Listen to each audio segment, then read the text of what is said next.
하나님께서 기쁘게 받은 줄로 믿습니다. 우리 아까도 인사했지만 한 번 더 인사하겠습니다. 우리 앞뒤 좌우로 인사하겠습니다. 메리 크리스마스. 메리 크리스마스.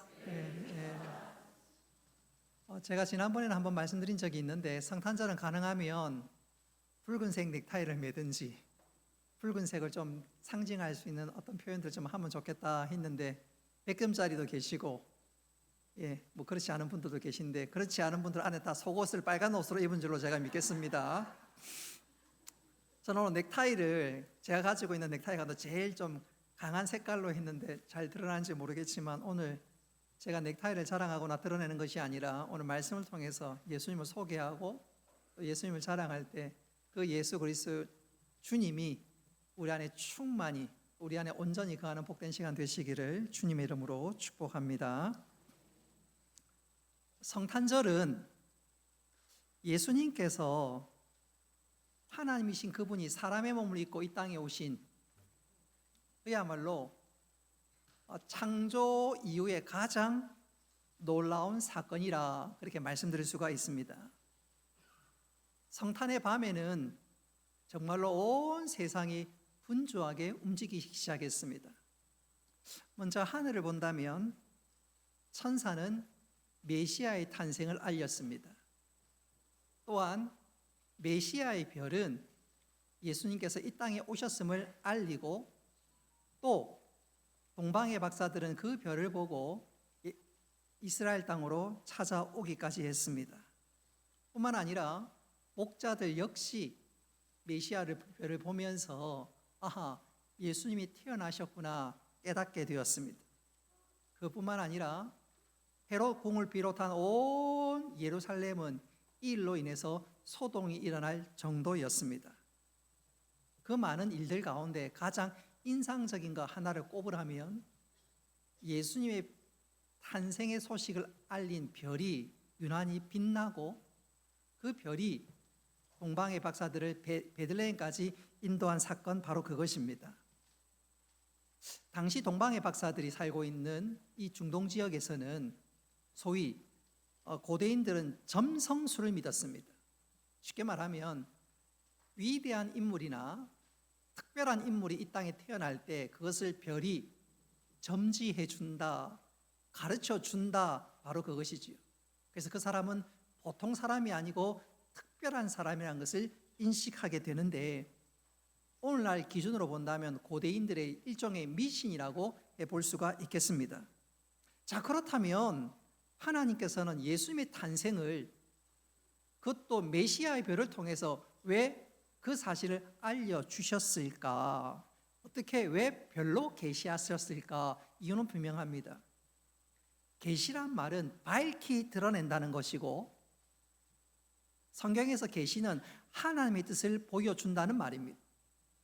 자, 하나님께서 아무리 계시한들 우리가 이해할 수 없는 말로, 또 우리가 도무지 받아들일 수 없는 표현으로 말씀하시면 우리가 도무지 깨닫지도 못하고 알지도 못하지요. 그러니까 하나님께서는 당신이 계시를 하실 때 우리가 충분히 알아들을 수 있는, 또 우리 수준에서 충분히 용납할 수 있는 범위 안에서 말씀하시고 계시합니다. 그러니까 당시 유대 목동들은 천사의 존재를 믿고 있었습니다. 그러니까 천사를 통해서 하나님은 목동들에게 계시하셨습니다. 또 동방의 박사들은 별을 보고 점을 치는 소위 점성술에 관심이 많으니까 그들이 이해할 수 있는 방식으로 별로 친히 계시했습니다. 말하자면 하나님께서 계시하는 것은 인간의 눈높이에 맞춰서 우리가 이해할 수 있는 수준에서 계시하고 나타낸다는 것입니다. 그래서 탁월한 신학자였던 존 칼빈이 이와 관련해서 이런 말을 한 적이 있습니다. 하나님은 종종 혓잘배기 소리를 하신다. 하나님은 종종 혓잘배기 소리를 하신다. 그냥 말해도 되는데, 우리로 표현한다면 안녕하세요 해야 될 것, 안녕하대요, 이런 식으로 혓잘배기 소리를 한다는 것입니다. 쉽게 말씀드리면 갓난아이가 엄마한테 엄마라고 말할 수 있나요? 안 되지요. 그래서 한다는 말이 맘마, 맘마. 그러면 엄마도 똑같이 따라합니다. 맘마, 맘마.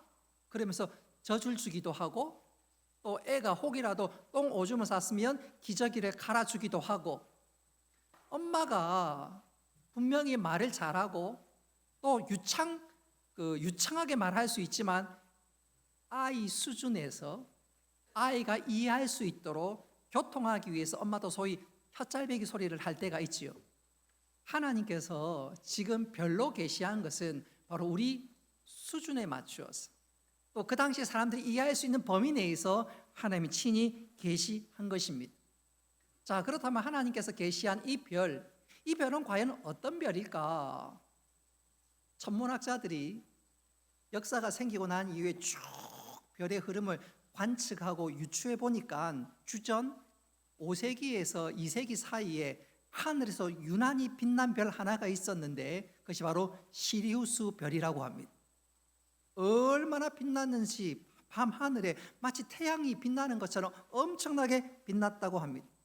그런데 그 별이 메시아의 별인지 아닌지는 우리는 정확히 알 수는 없지만 분명한 것 한 가지는 성탄의 때 한 별이 등장했고 그 별이 바로 메시아의 탄생, 예수님의 오심을 알려주었습니다. 자, 그렇다면 이 메시아의 별이 오늘 이 시대에 살아가는 우리들에게 하나님께서 어떤 교훈으로 말씀하시는가? 자, 이 별이 담고 있는 메시지가 과연 무엇인가? 오늘 이 시간 저는 세 가지로 말씀드리면서 이 별을 통해서 하나님께서 우리 각자에게 기대하시는 믿음의 삶이 무엇이고 또 내가 어떤 삶의 결단과 다짐이 있어야 되는지 함께 생각해 볼 수 있기를 주님의 이름으로 축복합니다. 자, 성탄의 소식을 알린 그 메시아의 별의 첫 번째 메시지는 한번 따라 합시다. 메시아의 탄생을 알렸습니다. 성탄절날 유난히 빛났던 그 별은 바로 메시아의 탄생을 알렸습니다. 첫 성탄절 밤에 많은 별들이 반짝거렸겠지요. 그러나 그 별은 특별한 별이었습니다. 아니, 특별한 별일 정도를 넘어서 특별한 사명을 띠었는데 그것은 바로 예수님을 소개하고 예수님을 알리는 바로 그것이었습니다. 저는 이것을 이렇게 한번 표현해 보고 싶어요. 가끔 영화나 드라마를 보면 그런 것들을 우리가 종종 목격하게 되는데 중세시대 유럽에서는 왕이 어떤 한 마을에 행차를 하게 되면 왕이 그 마을에 도착하기 전에 소위 전령이라는 사람이 먼저 갑니다. 그리고 전령이 그 마을 입구에 도착해서 큰 소리로 외치지요. 왕이 납시오! 왕이 납시오! 그러면 사람들이 곧 왕이 오겠거니 생각하게 됩니다. 전령이 왕이 오셨다고 왕이 납신다고 외칠 때 그 모습이 얼마나 위풍당당한지 어깨에 힘을 주면서 온 힘을 다해서 외치는데 그 모습이 얼마나 당당한지 그러면 사람들은 그 전령을 절대로 무시하지 못하지요. 그것은 전령이 위대해서가 아니라 그 전령이 맡고 있는 소임, 사명이 특별하기 때문에 그렇습니다. 이런 메시아의 별이 특별한 것은 그 메시아의 별이 유난히 밝아서도 반짝거려서도 아니고 그 별이 가진 사명 때문에 그 별은 특별하고 어떤 의미에서 특별한 의미를 담고 있습니다. 중요한 것은 하나님께서 한 별을 특별하게 사용하셨던 것처럼 하나님은 우리도 영적인 메시아 별로 사용하기 원한다는 사실을 기억할 수 있기를 바랍니다. 이 메시아의 별이 예수님의 탄생과 예수님의 오심을 알렸던 것처럼 하나님 우리 각자가 영적 메시아의 별이 되어서 예수님을 알리기를 기대하십니다. 불쌍한 인생에게 생명의 주인 되신 주님이 오심을 또 그 예수님을 영접할 때 놀라운 구원의 은혜가 임함을 증거하기 원하는 별이 되기를 우리 하나님은 우리를 통해서 기대하십니다.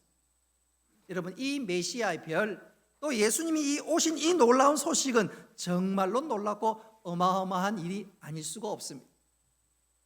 예수님이 이 땅에 오신 이 사건은 정말로 놀랍고 경이로운 사건입니다. 할렐루야. 저는 이것을 이렇게 한번 표현해 보고 싶어요. 우리 집에 두 아이가 초등학교 저학년 시절에 아이의 정서를 위해서 물고기를 길렀습니다. 잡아먹을 수 있는 용도는 아니고 관상용으로 키웠습니다. 구피를 비롯해서 몇몇 물고기를 키웠습니다. 매일매일 밥 주는 게 저는 개인적으로 좀 재미가 좀 있었습니다. 그래서 아침에도 주고 저녁에도 주고, 집사람은 하루에 한 번 주든지 하루에 하여튼 몇 번 주지 말라 그러는데 저는 몰래 여러 번 줬습니다. 재미가 있으니까 말입니다. 그런데 한 번은 이 녀석들이 하도 많이 먹어서 배가 부른지는 몰라도 제가 주려고 하면, 지난번에는 우르르 몰려왔는데 이제는 제가 손만 가면 도망가는 거예요. 배가 불러서 그렇나 이런 생각도 들면서 한편도 조금 섭섭했습니다. 이 녀석들아, 내가 지금 밥을 주려고 하는 거야, 먹이를 주려고 하는데 왜 도망가? 그런 마음이, 그런 생각이 여기까지 찼지만 걔들이 뭐 말을 알아듣습니까? 외친들 알아들을 수 있겠습니까? 제 마음을 그대로 전하는 방법은 한 가지밖에 없습니다. 제가 물고기가 되면 됩니다. 그래서 저 아저씨가 지금 손을 내미는 것은 실상은 먹이를 주려고 하는 건데 도망가지 마, 기다리고 있어. 그렇게 의사를 전달하려면 제가 물고기가 되는 수밖에 없어요. 그런 일은 천년, 만년이 지나도 있을 수가 없지요. 근데 주님께서 이 땅에 오신, 그것도 하나님이신 그분이 사람의 몸을 입고 이 땅에 오신 것은 그보다 훨씬 놀랍고 경이로운 일이 아닐 수가 없습니다. 여러분, 이것을 좀 쉽게 표현하자면 마치 이렇지요. 지구는 큰 행성임에 틀림이 없습니다. 그러나 태양계에서 지구가 차지하는 위치는 그야말로 애계계입니다. 태양계는 수, 금, 지, 화, 목, 토, 천, 해, 명. 그래서 지구에서 태양계 맨 끝에 있는 명왕성까지 빛의 속도로 달려가도 수십 년 걸립니다. 그러니까 태양계가 얼마나 큰지 몰라요. 얼마나 광활한지 모릅니다. 근데 이 태양계도 은하계에 비하면 변방 중에 변방이고 그야말로 점과 같습니다. 이 태양계 같은 이 무리가 엄청나게 많이 모여야 은하계를 이루는데, 그 은하계에 비하면 이 태양계는 그야말로 점과 같습니다. 근데 놀라운 것은 그 큰 은하계도 온 것을 다 담고 있는 우주에 비하면 진짜 미미하고 또 미미합니다. 그런 가운데 지구는요, 보이지도 않습니다. 점에 불과합니다. 아니, 점이 아니라 먼지에 불과할 정도입니다. 근데 그 큰 우주를 만드신 분이 누구시라고요? 하나님이십니다. 할렐루야. 하나님 그 모든 것을 창조하시고 운행하시고 그 모든 것을 품고 계신 분이 바로 우리 하나님이십니다. 그 하나님 되신 예수님께서 그 거대하시고 광활하시고 도무지 짐작할 수 없는 그 위대하신 하나님, 성자 하나님께서 사람의 몸을 입고 작아지고 또 작아져서 마리아의 태중을 통해서 이 땅에 오셨습니다. 사람이 되신, 온 우주를 다스리고, 아니 우주보다 크신 분, 천국에서 영광과 경배를 받으시기에 합당하신 그 분이 우리를 구원하시기 위해서 작고 또 작아진 그 존재로 마리아의 태중에 오셨고, 그 태를 힘입어 이 땅에 우리에게 친히 찾아오셨습니다. 달리 우리에게 구원의 길을 가르쳐 줄 수가 없어서 어떻게 설명해도 우리가 알아듣지 못하니까 우리가 이해할 수 있는 방법으로 하나님과 우리 사이를 연결하시기 위해서 하나님이신 그분이 사람의 몸을 입고 이 땅에 오신 것이지요. 그리고 이 땅에 오셔서 우리에게 당신의 모든 것을 내어주시고 우리의 구원의 문을 활짝 열어주셨습니다. 할렐루야. 여러분, 정신을 똑바로 차리시기 바랍니다. 그러니까 정신 차리라고 좀 따릉따릉 전화가 안 옵니다. 여러분, 하나님이 사람이 되신 것, 그 크신 하나님이 작아지고 또 작아지고, 그리고 작아진 그 구주님이 이 땅에 오시고 33년을 사시다가 우리를 위해서 십자가에 당신의 몸을 내어주시고 당신의 죽고 부활하심으로 말미암아 우리의 구원의 문을 활짝 열어주신 이것이야말로 정말로 경이롭고 놀라운 사건이 아닐 수가 없습니다. 하나님이신 그분이 인생이 되셨습니다. 사람이 물고기 되는 정도가 아니라 우리를 구원하시기 위해서 크신 하나님, 위대하신 하나님, 경이로우신 그 하나님이 사람이 되셨습니다. 왜요? 우리를 구원하시기 위해서. 죄와 사망에서 건져 하나님의 사랑받는 아들과 딸이 되고 영원한 천국을 우리에게 주시기 위해서, 선물로 주시기 위해서. 그래서 우리가 이 성탄절날 주님을 대하고 주님을 만나게 된다면 우리 입술에서 터져야 될 것은 다른 것이 아니라 탄성입니다. 경이로움입니다. 신비로움입니다. 놀라움입니다. 아이고 좋아라 정도가 아니라 크신 하나님께서 우리를 구원하시기 위해서 낮아지고 작아지고 얼마나 놀라운지, 나를 위해서 작아진 거예요. 나를 위해서 낮아지신 거예요. 그래서 우리는 성탄절날 정말 넘치는 감격과 함께 경이로움과 탄성의 기쁨과 탄성의 찬양을 올릴 수 있어야 되겠습니다. 할렐루야. 경이로움과 관련해서 저는 이렇게 강조하고 싶어요. 1969년 7월 20일 날 아폴로 11호가 처음 발사될 때였습니다. 기자들이 기자단석에서 그 모습을 멀리서 지켜보고 있습니다. 기자들이 이것을 취재하고 기사로 실기 전에, 이 아폴로가 11호가 출발하기 전에 기자들 사이에 소위 냉소가 흘러 넘치기 시작했습니다. 과연 저 아폴로, 저 11호가 하늘로 날아올라서 정말로 달에 도착할 수 있을까? 쉽지 않을 텐데. 또 한쪽에서는 이런 얘기합니다. 케네디 대통령이 괜히 쓸데없는 돈을 소련과 경쟁한다고 낭비하는 것 아닌가? 차라리 그 돈으로 다른 데 쓰면 더 좋지 않을까? 너무 많은 돈을 쏟아붓는 것 아닌가? 냉소가 짙게 퍼져 있었습니다.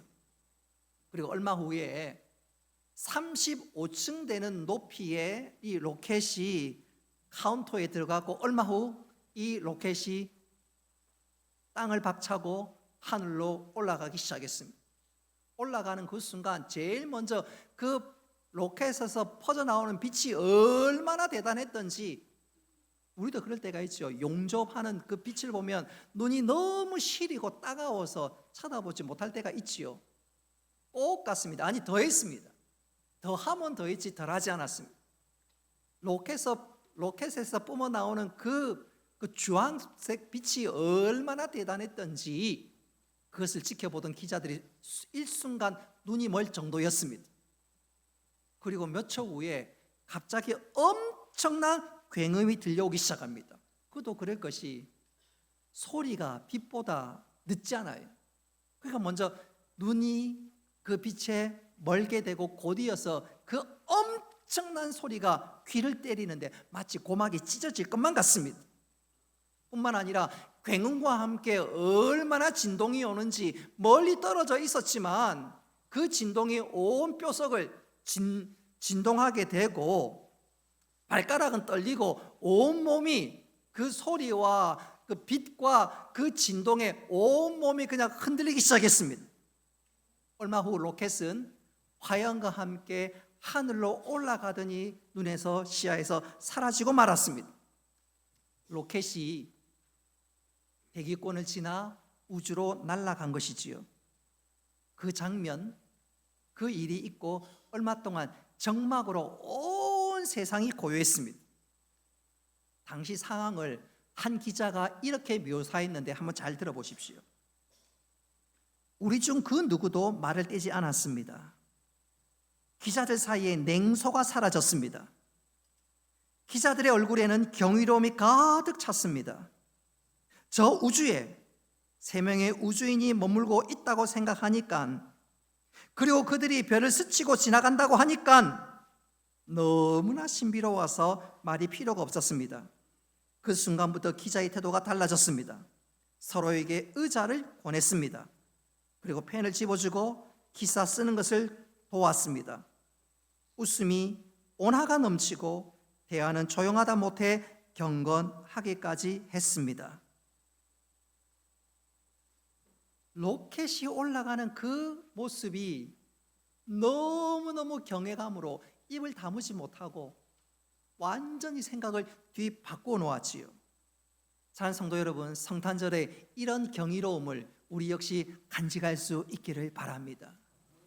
여러분, 로켓도 하늘에 올라가는 것을 보고 경이로운데 우주에서, 천국에서 모든 우주를 주관하신 그 하나님께서 작고 작고 작고 또 작아서 마리아의 태중으로 통해서 우리에게 오신 이것이야말로 진짜 경이로운 사건이 아닐 수가 없지요.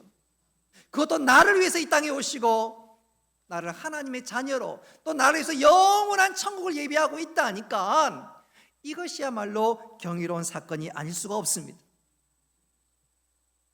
근자에 이르러서 이 성탄절에 이런 경이로움은 다 사라져 버렸습니다. 기껏 한다는 것이 울면 안 돼, 울면 안 돼, 산타 할아버지 뭐 선물 어쩌고 저쩌고. 그리고 성탄절날 그냥 먹고 즐기고 마시고 놀고. 여러분, 이 성탄절날 진짜 우리가 맞아야 될 것이 있다면 여러분 경이로움인 줄 믿으시기를 바랍니다. 날 위해서 오신 이 주님, 만왕의 왕이신 그 주님, 우주보다 더 크신 주님이 날 위해 오셨습니다. 날 구원하시기 위해서 오셨습니다. 날 잊지 않고 오셨습니다. 날 위해 모든 것 다 내어주시기 위해서 이 땅에 오셨는데 그거 생각하면 입이 다물어지지 않습니다. 입에서 탄성이 쏟아집니다. 여러분, 이 성탄절날 세상과 똑같은 수준에서 메리 크리스마스하고 뭔가 좋은 것 바라고 기대하는 그 정도가 아니라 경이로움과 감격과 감사에 휩싸이는 우리 모두가 되시기를 주님의 이름으로 축복합니다. 두 번째로 이 성탄의 별을 통해서 우리가 알아야 될 두 번째 메시지가 있다면 어두운 밤일수록 이 성탄의 별은 더욱더 빛나게 빛을 발했습니다. 예수님 당시에 유대 사회는 영적으로 짙은 암흑에 사로잡혀 있었습니다. 그도 그럴 것이 지난 400년 동안 말라기 선지자가 예언한 이로 지난 400년 동안 일체의 계시도 일체의 말씀도 전혀 없었습니다. 영적으로 암흑이었습니다. 그래서일까요? 종교 지도자들은 부패와 거짓과 위선으로 가득했습니다. 뿐만 아니라 당시 백성들의 마음 역시 영적으로 어두웠고 또 영적으로 강팍했습니다. 그 강팍의 결과가 뭐지요? 예수님께서 빌라도에게 재판받을 때 백성들이 한다는 말이 예수님을 십자가에 못 박아라, 못 박아라, 못 박아라. 빌라도가 이게 말이 안 된다 싶으니까 6월절 명절에 소위 광복절 특사처럼 한 사람은 풀어주는데 내가 예수를 풀어주랴? 아니라고. 십자가에 못 박아라, 못 박아라. 차라리 바라바를 풀어주고 예수님은 십자가에 못 박아라. 얼마나 마음이 강팍했으면 요한복음 1장 11절 말씀해 보면 예수님께서 자기 땅에 왔으나 예수님을 영접하지 아니했다고 합니다. 지난 400년 동안 일체의 말씀도 계시도 없다 보니까 얼마나 영적으로 어둡고 캄캄했는지 바로 그 캄캄한 때에 누가요? 메시아 되신 예수님께서 찾아오셨습니다. 할렐루야. 백성들의 마음이 찢어질 대로 찢어져 있고 상할 대로 상해 있는 그때 예수님 찾아오셨습니다. 예수님 평화의 왕으로 우리에게 구원과 영생과 생명을 주시기 위한 분으로 이 땅에 찾아오신 것이지요. 그래서 이 사실이 얼마나 감격스러운 일인지 이사야 선지자는 무려 700년 전에 이 사실을 예언했습니다. 우리 이사야 9장 2절 말씀 같이 한번 읽어보도록 하겠습니다. 시작. 밤에 행하던 백성이 큰 빛을 보고 사방에 그 지은 거행과 하던 자에게 빛이 비추도다. 아멘. 700년 전 예언한 그대로 예수님이 이 땅에 오셨고, 예수님이 오신 사실을 무엇이? 메시아의 별이 알렸습니다. 예수님의 탄생을 이 메시아의 별이 알렸다, 그 말입니다. 여러분, 이것은 우리에게 영적인 도전과 우리에게 다짐과 결단이 있어야 합니다. 메시아의 별이 예수님의 오심과 예수님이 구원자이심을 알렸던 것처럼 하나님께서는 오늘 우리가 이 시대에 영적인 별이 되는 것을 기대하고 있음을 명심하시기를 바랍니다. 예수님이 구원이라고, 예수님이 생명이라고, 예수님이 소망이라고 우리가 영적인 별이 되어서 알리기를 기대하십니다. 바로 그것이 우리를 향한 하나님의 기대요, 또한 교회의 사명인 것을 우리가 명심해야 되겠습니다. 특별히 이 시대에 더욱 필요합니다. 여러분, 이 시대야말로 얼마나 많은 대립이 존재하는지 몰라요. 세대 간의 대립이 존재합니다. 젠더의 갈등이 있습니다. 또 이념의 갈등이 있습니다. 노사의 갈등이 있습니다. 또한 지역의 대립 또한 가득합니다. 이것을 무엇으로 치유할 수 있겠습니까? 유능한 지도자나 어떤 특별한 정책이 이 모든 것을 해결할 수 있을까요? 천만의 말씀입니다. 천만의 말씀입니다. 오직 우리 주 예수 그리스도만이 이 모든 것을 치유하시는 능력이 되신 줄 믿으시기를 바랍니다. 그래서 우리는 바로 이 예수님을 증거하고 소개하고 자랑해야 합니다. 제가 지난 주일날 한번 말씀드린 적이 있지요.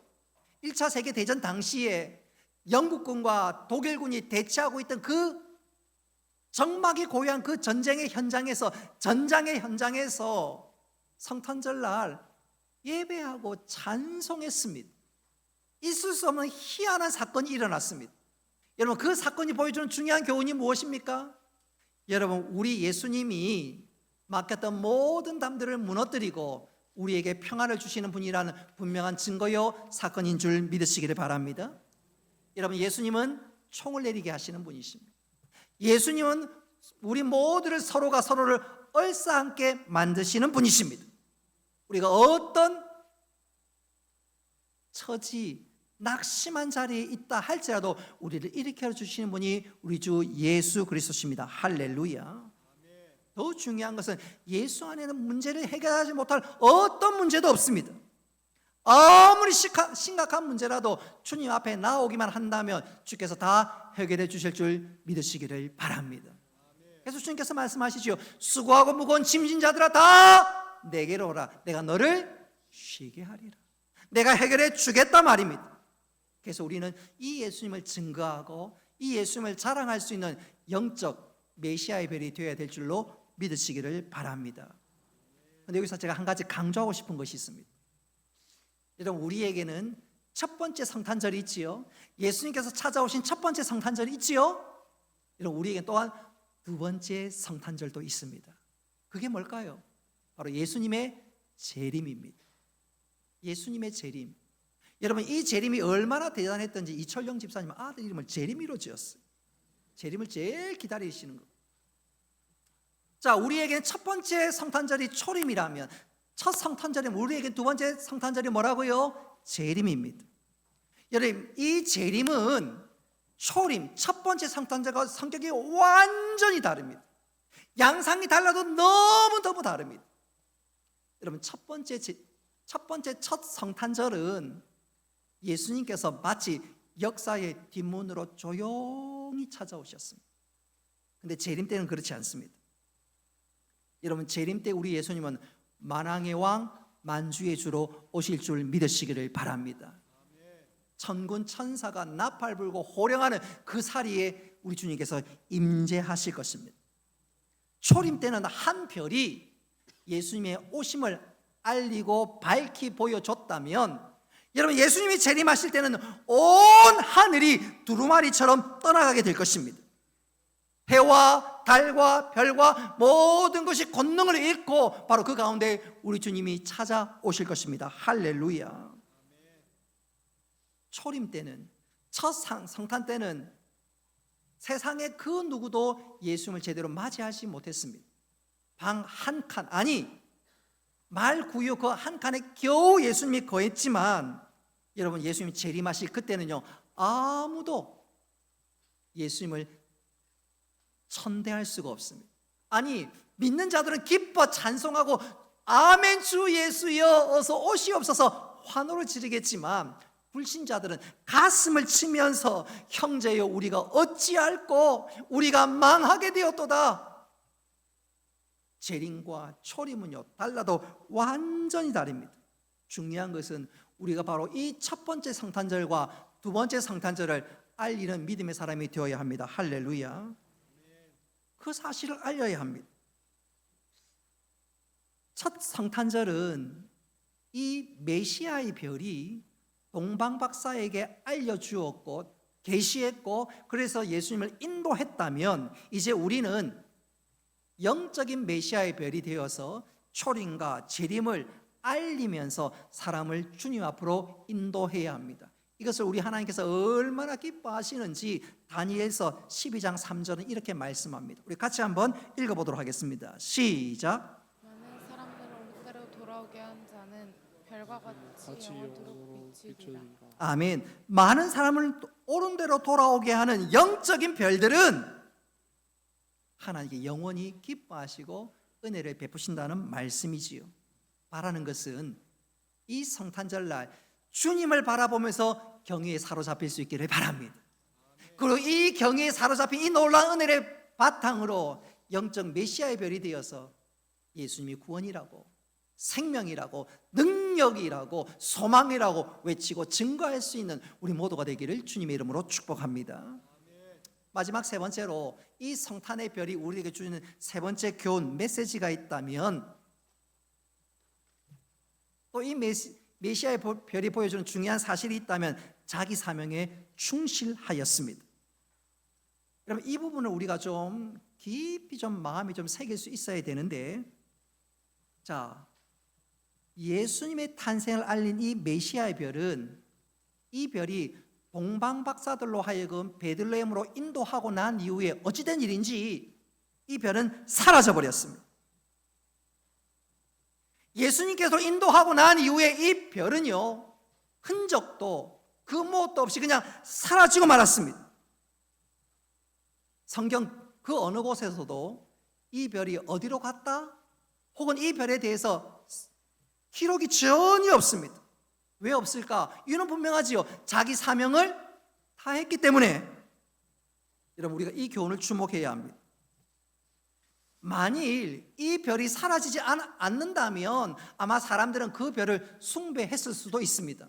그도 그럴 것이 구약 아모스 5장을 읽어보면 사람들이 별을 우상으로 섬긴 기록이 나옵니다. 그런 것을 보노라면 만약 이 별이 사라지지 않았더라면 사람들이 엉뚱한 것에 관심을 가질 수도 있습니다. 천주교 교인들이 또 천주교 사제들이 그렇게 가르치지요. 예수님이 초점이 되어야 되는데 예수님의 어머니 마리아를, 때로는 성인을 주목하고 오히려 그 사람의 이름을 힘입어서 기도하는 경우들도 있습니다. 사라져야 합니다. 그리고 누구만 등장하고 누구만 빛이 나야 됩니까? 예수 그리스도. 오늘 그런 측면에서 이 별 보십시오. 사라졌습니다. 사라졌습니다. 여러분, 우리도 예수 그리스도를 나의 구주로 영접하고 내 삶의 구주 되시고 주인 되심을 고백한다면 나 자신이 사라져야 됩니다. 할렐루야. 근데 우리는 그렇지가 않아요. 자꾸 내가 스타가 되려고 합니다. 교회 안에서 내가 스타가 되려고 합니다. 여러분, 이 메시아의 별을 보십시오. 이 메시아의 별은 주님을 밝히 드러내는 별입니다. 그 별은 주님의 별이지 내 별이 아닙니다. 오늘 이 별은 사라졌습니다. 근데 자꾸 우리는 내가 스타가 되려고 하고 내가 자꾸 영향력을 발휘하려고 합니다. 그래서 그것 때문에 때때로 교회가 시끄럽습니다. 내가 죽어야 되는데 죽지 못하는 거지요. 제가 앞전 교회에서 부목사 생활을 할 때 깜짝 놀란 것 중에 하나가, 무슨 일이 있어서 권사님한테 전화를 했어요. 권사님이 전화를 받더니 하는 말이 수석 부목사님 그래요. 그냥 황 목사님 하든지 부목사님 그러면 되는데 첫 일상이 수석 부목사님 그러는 거예요. 별로 놀라지도 않네요. 그 교회는 요람을 피면 우리는 요람에 보면 가나다 순으로 하지요. 여러분 보신 적이 없나요? 요람은 이름이 다 가나다 순으로 서리 집사님 되어 있잖아요. 근데 처음 그 교회 가니까 가나다 순이 아니고 이름이 그야말로 뒤죽박죽이에요. 도무지 이해가 안 돼서 그 장로님하고 권사님한테 여쭤보니까 하시는 말씀이 목사님 잘 모르시는가 보네 하시면서 맨 앞에 있는 사람이 우리 교회 제일 먼저 온 사람, 맨 뒤에 있는 사람 제일 늦게 온 사람, 가나다 순이 아니에요. 그러니까 전화하려고 하면 뒤지는 게 얼마나 힘든지 몰라요. 그러니까 교회에 어떤 면에서 조금 서열화가 된 것이 있었어요. 그러니까 제가 전화를 해도 같은 부목사님 몇 사람이 있어도 저를 보고 수석 부목사님 그러는 거예요. 그래서 담임 목사님과 다 바꿔버렸습니다. 전화번호부는 그냥 제 교회 요람은 그냥 가나다 순으로 다 바꿔버렸습니다. 물론 진통이 있었지만 교회 서열이 어딨냐 바꿔버렸습니다. 처음에는 조금 섭섭함이 있었지만 목사님의 의도를 알고 교인들이 다 인정하고 수긍했습니다. 그리고 그리고 6개월 후에 다시 제가 전화했습니다. 수석 부목사라는 말이 없어지고요. 다시 제가 전화하니까 선임 부목사님. 그것도 나중에 결국 없어지고 나중에 황 목사님 되기는 했지만 우리 마음속에 보면 좀 서열의식이 있는 것 같아요. 내가 저 사람보다 좀 낫다, 아니 내가 좀 앞서고 내가 그래도 이 교회 좀 오래 있었다, 뭐 그런 게 있는 거지요. 그런 측면에서 우리에게 진짜 도전이 되고 충격적인 한 사람을 꼽으라면 세례 요한입니다. 세례 요한. 여러분 이 세례 요한이 제사장 가문 출신의 사람이니까 장래가 촉망되는 사람이었습니다. 그랬던 그가 주의 길을 예비하는 일종의 선지자가 되었고 하나님이 사람이 되었는데, 여러분 이 세례 요한은 예수님이 등장하기 전까지는 정말로 주의 길을 예비하는 하나님이 사람이었다가 예수님이 등장하자 그는 사라지고 말았습니다. 그는 그 자신의 사명에 대해서, 소명에 대해서 이런 얘기했습니다. 그는 흥하여야 하겠고 나는 쇠하여야 하리라. 그는 흥하여야 했고 나는 쇠하여야 하리라. 그는 주님 때문에 내가 사라지는 것을 결코 슬퍼하거나 아쉬워하지 않고 주님이 주님입니다, 내 몸을 쳐서 주께 복종하겠습니다, 바로 그거지요. 그래서 그는 순교했고 사라졌습니다. 여러분 별은 비춰야 되지만 동시에 사라질 때는 사라질 수 있어야 됩니다. 아니 사라지는 것이 훨씬 더 중요합니다. 내가 사라져야 주님이 빛나고 주님이 온전하게 되기 때문에 그렇습니다. 여러분 이 성탄절 날 내 마음에 꿈틀꿈틀거리는 이 욕망, 이 자아 좀 죽일 수 있어야 되겠습니다. 내려놓을 수 있어야 되겠습니다. 십자가에 못 박을 수 있어야 되겠습니다. 주님이 역사하기 원하신다면 내가 좀 사라질 수 있어야 됩니다. 그래서 제가 여러분에게 한번 여쭙고 싶어요. 아니 질문하고 싶어요. 주님이 내 안에 살아계시면, 내 안에 역사하시면 내가 사라져야 합니다. 그 사라져야 할 것이 얼마나 많은지 예컨대 우리는 예수님께서 날 위해서 천한 땅에 가장 낮고 낮은 자리에 이 땅에 오셨다고 고백하면서도 왜 나는 낮아지지 못합니까? 내 이름 몰라주면 그냥 섭섭하고, 내 이름 빠지면 그냥 시무룩하고, 누군가 내가 수고했는데 내 한번 이름 불러주지 않으면 그냥 교육이 싫고, 혹 그렇진 않습니까? 우리가 기도하면서 예수님은 억만 죄를 위해서 용서했다고 늘 입술로는 고백하지만 나는 정작 내 이웃 사람을 왜 용납하지 못하고 용서하지 못합니까? 한번 두고 보자. 한번 두고 보자. 지금은 내가 조금 참지만 결정적인 기회가 오면 가만히 안 두겠다. 그 진짜 예수님의 사람 맞나요? 예수님의 마음을 품고 있나요? 왜 우리는 밴댕이 소가지처럼 용서하거나 용납하지 못합니까? 예수님이 우리를 그렇게 사랑했다고 수없이 고백하지만 왜 나는 다른 사람들을 사랑하지 못합니까? 여러분 내 안에 내 자아가 사라질 수 있기를 바랍니다. 경이로우신 그 주님을 만났다면 주님께서 내 삶 가운데 온전히 역사할 수 있기를 주님의 이름으로 축복합니다. 그럴 때 참된 성탄절이 이 땅에 오신 주님이 내 안에 살아 역사하게 될 줄 믿으시기를 바랍니다. 이제 말씀을 맺도록 하겠습니다. 오늘 우리는 예수님의 탄생을 알리는 메시아의 별을 쭉 살펴보았습니다. 우리 수준에서 이해할 수 있도록 주님이 말씀하셨지요. 여러분, 이 메시아의 별이 우리에게 주는 중요한 교훈 세 가지 우리가 명심해야 되겠습니다. 우리가 이 성탄절 날 메시아의 별이 주님 오심을 알렸지요. 우리가 그 주님을 보면서 경이로움에 사로잡힐 수 있기를 바랍니다. 그리고 그 경이로움을 바탕으로 감사하고 감격할 수 있기를 바랍니다. 두 번째로 이 메시아 별처럼 우리는 예수님을 알리는 영적인 별이 될 수 있기를 바랍니다. 그리고 마지막으로 이 별이 사라졌던 것처럼 우리는 주님만 높이고 주님만 존귀히 되는 삶들을 살아갈 수 있기를 바랍니다.